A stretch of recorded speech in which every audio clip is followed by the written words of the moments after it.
Assalamualaikum warahmatullahi wabarakatuh. Perkenalkan, nama saya Ainun Sani Fajia, semester 4, unit 2, Prodi Bimbingan Konseling Islam. Jadi, saya akan menjelaskan tentang kesepian atau loneliness. Seperti yang kita ketahui, kita itu adalah makhluk sosial, yang mana kita tidak bisa hidup tanpa bantuan orang lain. Jadi, kita itu tidak lepas dari yang namanya berhubungan atau terhubung dengan orang lain. Misalnya saja seperti keinginan untuk berada dekat dengan orang lain, memberikan seseorang kegembiraan, memperoleh pertolongan, menjalin keakraban, berbagai kesenangan, mendapatkan pujian, dan sebagainya. Selama hidup, setiap orang pasti pernah mengalami kesepian, karena kesepian merupakan pengalaman manusia yang umum. Banyak sekali ahli yang memberikan berbagai macam definisi tentang kesepian. Di antaranya adalah Pavlov dan Perelman dalam bukunya. Ada 3 elemen yang terkandung di dalamnya, yaitu yang pertama merupakan hasil dari kurangnya hubungan sosial.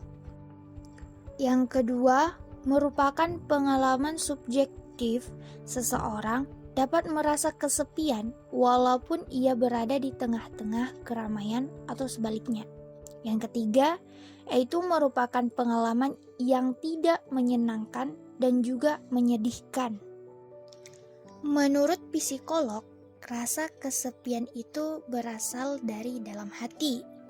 Rasa kesepian bisa saja timbul walaupun kita sudah memiliki pasangan hidup, keluarga, pekerjaan, maupun memiliki banyak sahabat.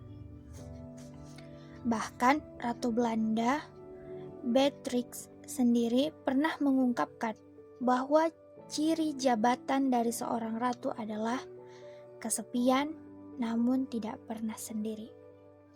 Jadi kesepian itu bukan hanya karena tidak ada orang di sekitar kita, tetapi di dalam hati maupun perasaan kita merasa seakan-akan mereka tidak membutuhkan, mau memperhatikan kita lagi. Tiap orang membutuhkan atensi maupun kasih sayang. Dan apakah Anda tahu bahwa kesepian itu jadi pemicu potensial penyebab penyakit jantung, koroner, ataupun kanker? Suatu penelitian bahkan pernah mengatakan bahwa pada tahun pertama setelah meninggal mati oleh orang yang kita kasih, maka resiko faktor angka kematian akan meningkat 7 kali lipat, jauh lebih tinggi. Kita sebagai makhluk sosial tentu butuh menjalin suatu hubungan dengan orang lain. Ibarat kebutuhan pokok yang harus kita penuhi untuk bertahan hidup. John, psikologi dari Universitas of Chicago, menemukan beberapa dampak kalau kita tidak bisa mengatasi rasa kesepian. Yang pertama, kesepian memicu buat kita stres. Mungkin kita pernah dengar orang yang stres karena merasa kesepian. Kenapa begitu? Bisa jadi karena ia merasa tidak ada tempat buat meluapkan perasaan dan emosionalnya, sehingga ia memilih memendam hal tersebut dan memicu dirinya stres. Misalnya kita pulang dari kampus dan di kampus itu kita mendapat teguran dari dosen, dan di situ kita butuh cerita tentang hal yang kita alami pada hari itu.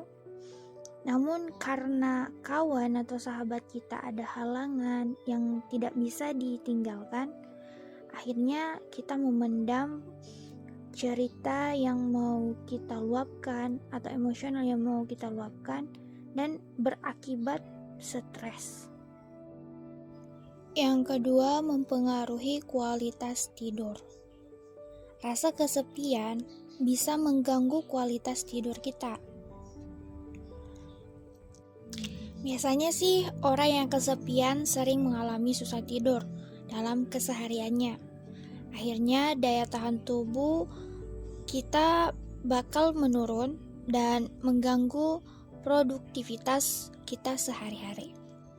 Contohnya, kita ini susah tidur dan yang seperti kita alami, kita tidak ada untuk tempat pelampiasan atau tempat untuk bertukar pikiran, sehingga membuat kita untuk susah tidur. Yang ketiga adalah bisa mendorong kita untuk melakukan bunuh diri. Mengapa? Karena di situ kita merasa tidak bisa atau tidak mampu lagi untuk menyelesaikan masalah kita atau masalah dalam hidup. Ditambah lagi, kita tidak ada seorang pun untuk menjadi pendengar atau berkeluh kesah. Menurut penelitian dari Ellen Hendrickson, psikolog klinis dari Boston University, yang pertama yaitu mencoba bertemu dengan teman lama. Teman lama yang kita udah lama gak ketemu, karena dengan begitu kita bisa saling bertukar kabar serta cerita mengenai kehidupan masing-masing. Bisa masalah perkuliahan, pekerjaan, atau sampai percintaan. Perasaan rasa kesepian yang kita punya bisa terobati sedikit demi sedikit.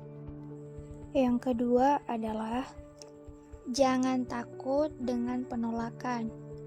Waktu kawan kita ingin mengajak kita bertemu, mungkin kita merasa takut kalau teman kita itu mau bertemu. Bisa jadi ada perasaan insecure pada diri kita. Tapi ingat, kalau itu cuma asumsi kita sendiri.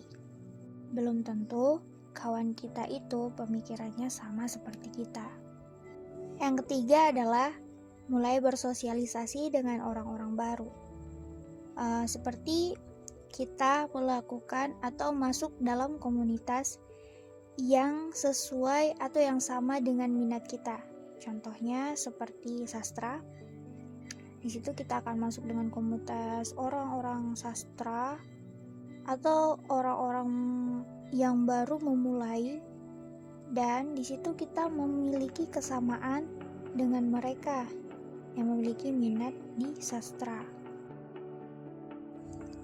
Dan satu lagi, membangun interaksi dengan Sang Pencipta, yaitu Allah Subhanahu wa Ta'ala.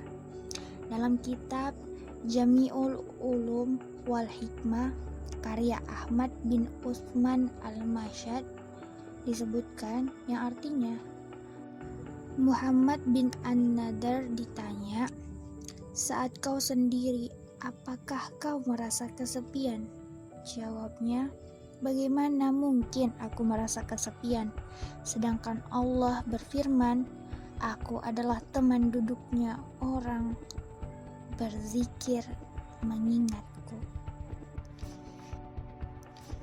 Jadi mengingatkan kita bahwa seseorang tidak akan merasa kesepian ketika banyak berzikir. Disinilah zikir dapat dikatakan dengan membangun interaksi kepada Sang Pencipta. Saat kesepian hadir, tandanya ada sesuatu yang memicu ingatan seseorang akan perasaan menyakitkan, menakutkan, dan kehampaan yang membuat orang tersebut merasa sendirian. Ibnu Katsir mengungkapkan dalam kitab tafsirnya bahwa barang siapa yang berzikir kepadanya, maka hati akan menjadi tenang, dan tenang berada di sisi Allah. Tidak hanya itu, kita merasa tentram dengan mengingatnya, dan rela kepadanya sebagai pelindung dan penolong dalam hidup kita. Karena itu, kita diingatkan olehnya dalam Quran Surah Ar-Ra'd ayat 28 yang artinya, ingatlah, hanya dengan mengingat Allah lah hati menjadi tentram. Jadi, kesepian hadir menyapa dalam kehidupan. Kita sebagai manusia tidaklah bertugas menunggu akhir dari kesepian tersebut, melainkan kita telah dianugerahkan otak untuk bisa melawan kesepian. Jika Allah adalah teman yang selalu ada bagi seseorang yang mengingatnya, mengapa manusia tidak berzikir untuk mengingatnya? Sekian pembahasan dari saya tentang kesepian. Kurang dan janggalnya saya mohon maaf. Kepada Allah saya minta ampun. Saya akhiri dengan salam. Assalamualaikum warahmatullahi wabarakatuh.